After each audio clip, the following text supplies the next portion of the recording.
Philippians 1:6 says that he who began a good work will be faithful to complete it until the day that Christ comes.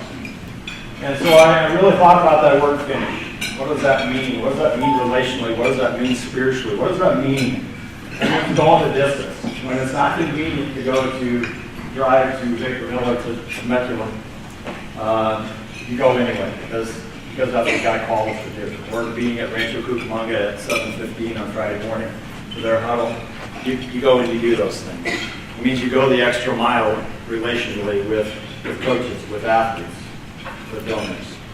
And so today really is the culmination of this year process. Now I start to say, okay, where do we go for 2014? What is the word God's given me for 2014? And so next year I'll be able to tell you that. So this is really a climax of finish.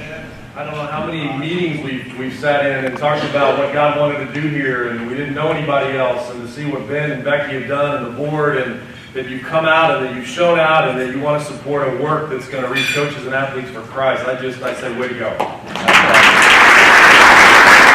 What an incredible turnout. They say that our greatest ability is our availability, and the fact that you were available this morning, I know there's a lot of other things that you could be doing, a lot of other things that are going on, but you took time to be here. The room's mostly full, and I just got to tell you, this is a highlight for me, to see what you're doing here and what Ben and Becky are all about. I just say thanks.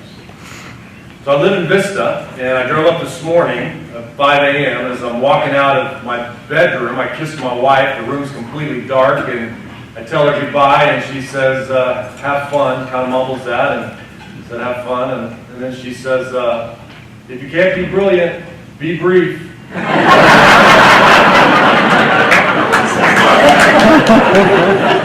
Thanks. Good tip. I appreciate that, babe. Like go back to sleep. My son's in 5th grade, and we're coaching a little national junior basketball league. You probably have that up here.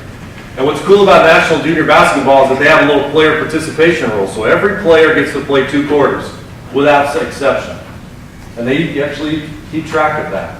So I'm coaching a game and we're winning and it's the 4th quarter and I can take 5 guys. I had 10 guys on the team and they'd play the 1st and the 3rd quarters and then another 5 would play the 2nd and the 4th quarter. It's the beginning of the 4th quarter and the assistant coach comes to me and he says, the boys are playing well. I said, yeah, they're playing really well. He said, do you know, looking at the scorebook here, because he would keep score for me, he said, everybody scored but Kevin. Everybody on the team has made a basket except Kevin. Well, it's the beginning of the 4th quarter. I pulled the team in. I got down on a knee because they're only this tall, and I wanted to look them right in the eye. And I said, look, fellas, put your hand in the middle. You're playing great. I'm so proud of you. Everybody has scored but Kevin. And so here's what we're going to do. We're going to spend the 4th quarter trying to get Kevin a shot. And if Kevin makes a basket, we're all going to McDonald's. We're all going to McDonald's. And it seemed like a good idea, except statistically, Kevin had not made a basket the entire season.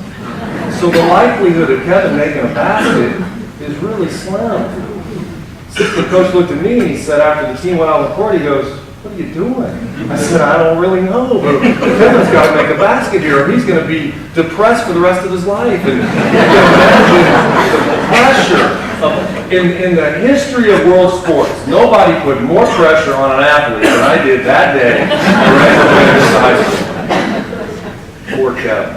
And you could see it in his body language. He was a worried athlete trying to compete in competition. 5 minutes, played 6-minute quarters, 5 minutes passed, and Kevin was the only one to take any shots, and he took 10 shots, and 8 of them didn't come anywhere close to the rim. There was about a minute left in the game, and I called a timeout because the ball went out underneath our basket. I ran this little play called box, and we're going to try to get Kevin a shot. Team goes back out on the court, and they run it perfectly. The inbounds man slaps the ball, he passes the ball to Kevin, and Kevin catches it and shoots it at the same time. His feet weren't even facing the basket. And it's almost like somebody put mute on the gymnasium. Because the only thing I could hear was Kevin's heart beating. And the ball in the air, slowly turning in the air. And as it got closer to the rim, my eyes got bigger and then bam. Nothing but that. I mean, it is one of the greatest sports moments I've ever seen in my entire life. So Kevin did the only thing he knew to do. He just dropped to the ground because he was exhausted. 6 minutes, he just fell to the ground. The other thing God had anything to do with that? And I've thought about that a lot since that day. And I want you to know that in my opinion, God allowed that to go in because God wanted to bless Kevin. God just wanted to make his day. God put his hand on Kevin and on that shot, the only basket he made all season, because he wanted Kevin to be the man that day. And I just want you to know, God wants to put his hand on you in greater ways than making shots. He wants to bless you. He wants to give you.